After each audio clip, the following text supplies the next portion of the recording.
कल जब प्रधानमंत्री नरेंद्र मोदी अनलॉक 2 के बारे में बता रहे थे और गाइडलाइंस के बारे में बता रहे थे, उन्होंने एक बात छेड़ी और शायद यही इस वीडियो का थीम बन जाता है कि हम नवंबर तक फ्री राशन देंगे जिससे 80 करोड़ लोगों का फायदा होगा।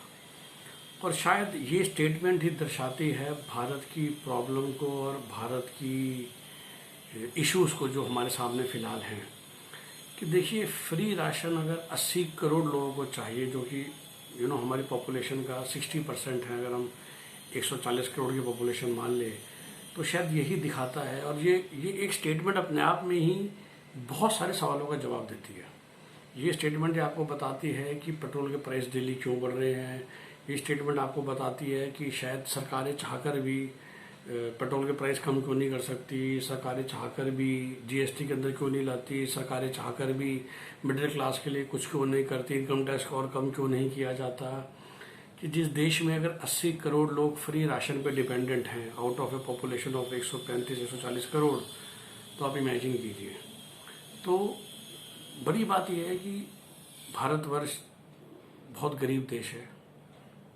जिस देश में 80 करोड़ लोग फ्री राशन पे डिपेंडेंट हैं कि नवंबर तक उन्हें फ्री राशन मिलेगा, तो इस देश में हम कैसे उम्मीद करें कि सरकार के पास कहाँ से पैसा आएगा कि वो कोविड से लड़ने के लिए अमेरिका चाइना की तरह इकोनॉमिक स्टिमुलस दे, उस लेवल का हेल्थ केयर बनाए, उस लेवल की एजुकेशन हम अपने हर इंसान को दे पाएँ। तो दूसरी बात जो मैं कहता हूँ, जो मैं इसी वीडियो में हाईलाइट कर रहा हूँ, कि अल्टीमेटली भारत में ऐसे बहुत लोग हैं, मैंने इंग्लिश में शब्द बताया कि जो अपने ज़िंदगी भर में they are resource consumer then resource creator.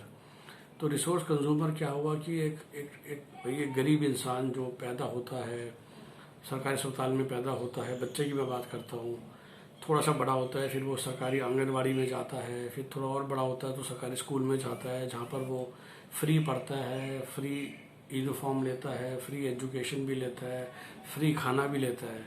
फिर वो ऐसा ही उसका 14, 15, 16 साल तक चलता है, फ्री किताबें भी लेता है। तो मतलब उस बच्चे की तरफ से कोई कंट्रीब्यूशन नहीं आ रहा, उसकी फैमिली की तरफ से शुडाई से कोई कंट्रीब्यूशन नहीं आ रहा देश की इकोनॉमी में। वो एक कंज्यूम कर रहा है, वो उल्टा कुछ नहीं दे रहा है देश को।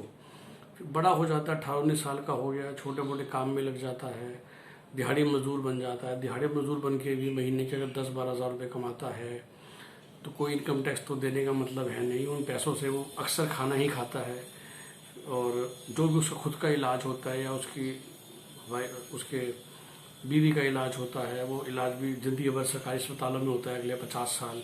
फिर आगे उसके बच्चे पैदा होते हैं, वो भी सरकारी स्कूलों में ही फ्री में पढ़ने जाते हैं।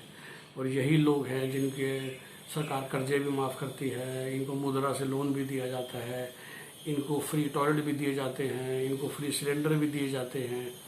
और मैं कुछ गलत नहीं कह रहा, मैं तो कहता हूँ भगवान की दया रही हम पे कि हम उस घर में पैदा हुए कि हम उस 80 करोड़ में शामिल नहीं होते। तो मेरी उन 80 करोड़ लोगों के प्रति पूरी सिंपैथी है। पर मैं ये कहना चाह रहा हूँ कि चाहे वो केंद्र सरकार हो, चाहे वो राज्य सरकार हो, चाहे वो किसी भी पार्टी की सरकार हो, जनता से अपील है कि आप उन सरकारों को ब्लेम मत कीजिए। जिन सरकारों को अगर देश के 80 करोड़ लोगों को पालना है ज़िंदगी भर, उन्हें नहीं राशन देना है, सरकार ने ही उन्हें शिक्षा देनी है, सरकार ने उन्हें हेल्थ केयर देना है, सरकार ने उन्हें आने जाने के लिए मुफ्त के भाव इंडियन रेलवे देनी है, सरकार ने ही उन्हें टॉयलेट बनाने के पैसे देने हैं, घर बनाने के पैसे देने हैं, ट्यूबवेल लगाने के पैसे देने हैं, कुआं खोदने के पैसे देने हैं। तो पैसा कहाँ से जाएगा? तो वो पैसा भाई बाकी 30 करोड़ लोगों को ही देना है। तो बाकी 30 करोड़ लोगों को समझ लेना चाहिए कि आप अपने आप को तो पाल ही रहे हो, साथ में आपने उन 80 करोड़ लोगों को भी पालना है। और इसीलिए आपको इनकम टैक्स भी देना पड़ेगा, जीएसटी के रेट्स भी बढ़ते जाएंगे, पेट्रोल डीजल भी बढ़ता जाएगा, क्योंकि इसी बहाने सरकार टैक्स कलेक्ट करती है, जिससे कि उन 80 करोड़ लोगों को सामान मिलता है।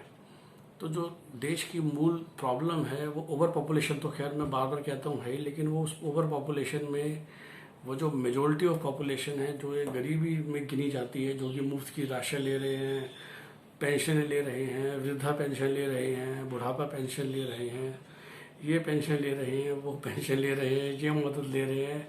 तो ये जो मेजोरिटी ऑफ पॉपुलेशन है जो ये सरकारी मदद पे, सरकारी लोन्स पे चल रही है, इनको जो पालते हैं वो सरकार नहीं पालती है। सरकार का तो काम क्या है कि यहाँ से पैसा लेना वहाँ देना।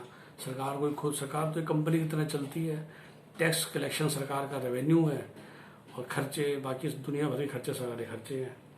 तो जब हम गांव में सड़कें बनाते हैं जहाँ से कोई टोल नहीं आना, कोई रिटर्न नहीं आना, क्योंकि आपको कनेक्टिविटी देनी है उस गांव वाले को, तो वही सब खर्चा होता है जो कि मिडिल क्लास है, अपर मिडिल क्लास टैक्स भरता है अगेन विच इज़ फेयर। तो शायद मैं बार बार कह रहा हूँ कि मैं भी उस कैटेगरी से बिलोंग करता हूँ। मुझे कोई नफरत नहीं है, मुझे बिल्कुल हमदर्दी है कि एक वन ऑफ दी कारण शायद वही है उन लोगों का, उस 80 करोड़ लोगों में रहने का, कि उन्हें वो मौका नहीं मिल पाया। लेकिन वो मौका उन्हें नहीं मिल सकता इस सरकार के भरोसे। ये सरकार की गलती नहीं है, क्योंकि सरकार के पास तो लिमिटेड आमदनी है ना। उस लिमिटेड आमदनी में या तो वो आपको फ्री अस्पताल दे दें या वो सड़क नदियों में बांध बना दें।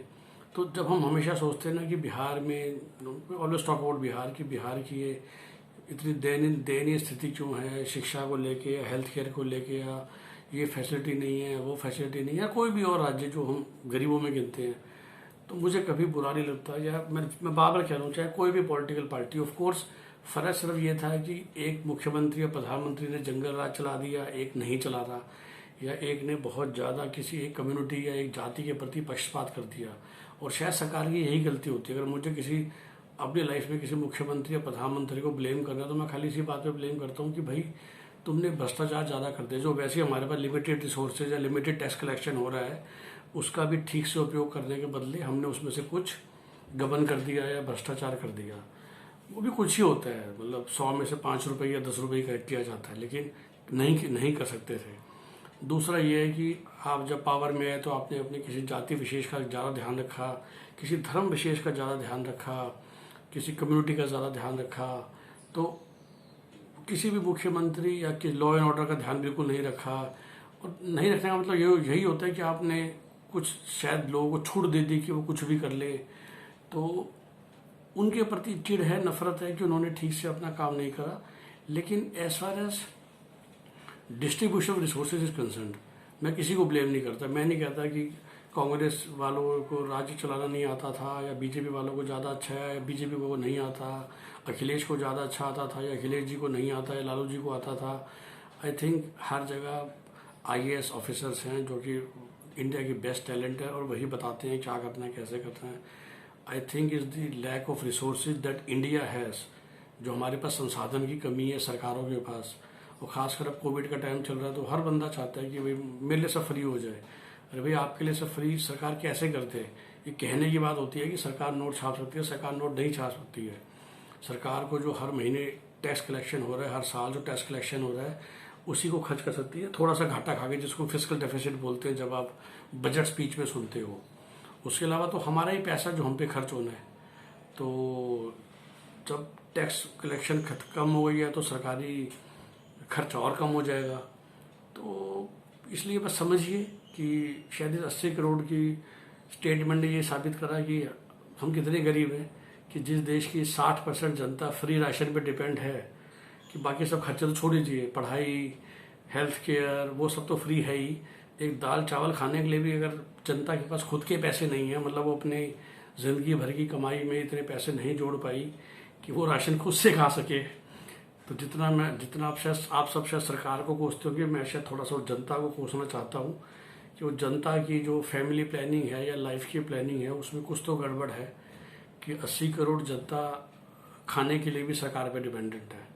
क्या ये खाना खुद नहीं कमा सकते थे पिछले सालों में काम करके? अगर आज काम नहीं भी है तो पिछले 20-25 साल में काम करके इतना नहीं इकट्ठा कर सकते थे कि कम से कम राशन तो खुद खा सकें। राशन पे भी अब सरकार पर डिपेंड हो, पानी के लिए भी सरकार पर डिपेंड हो, फ्री पानी भी चाहिए, फ्री बिजली भी चाहिए, फ्री हेल्थ केयर भी चाहिए, फ्री शिक्षा भी चाहिए, फ्री बसें भी चाहिए, तो फिर कैसे काम चलेगा? तो सोचिए। और शायद उस 80 करोड़ के नंबर ने ये दिखाया कि वेयर वी स्टैंड। हालत बहुत ख़राब है, सरकार की नहीं, जनता की। जनता को ज़रूरत है कि प्रोडक्टिव बनिए, कुछ काम कीजिए, बचपन से कुछ काम करना सीखिए, वो काम जो आपके लिए, देश के लिए, दुनिया के लिए प्रोडक्टिव हो, बजाय कि आप कुछ ना करें। तो सोचिएगा इस बारे में। धन्यवाद।